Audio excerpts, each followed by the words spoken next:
Well, old wine in new bottle, that's exactly what the Prime Minister referred to the new opposition India front. What he said is that nothing has changed.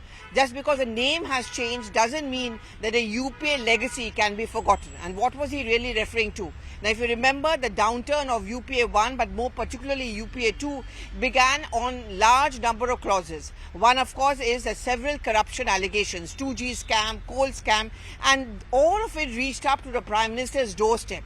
And that is where Dr. Manmohan Singh earned the tag of being a weak Prime Minister. Someone who was like a Dhritarashtra, or someone who turned a blind eye to acts of corruption which were happening under his nose. Whether it was a DMK, whether it was the Congress leaders, all of them became to come under a scanner, and something which was used by the BJP and by the Chief Minister of Gujarat at that point of time, Narendra Modi, to use a campaign against the UPA.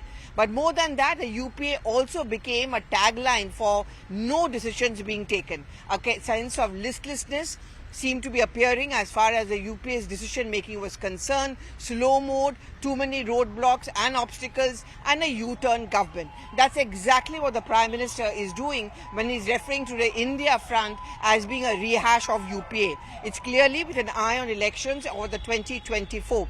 What's the reason and what is really the political strategy? First of all, India front is wanting to project itself as an alternative to the present N.D.A. government in terms of fighting for democracy, but also something which is going to talk about India's growth story, unemployment, rising prices. But what is it that the Prime Minister is doing? Pointing out to the people that it's just a rehash job.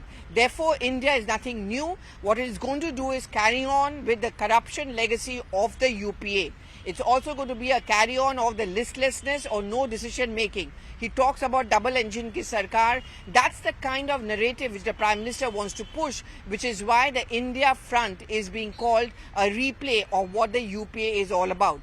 The moment you start doing that, when you run up to the heat of the campaign for the Lok Sabha elections, you're going to try to conjure up these images in the mind of the voters that you are actually voting for nothing new.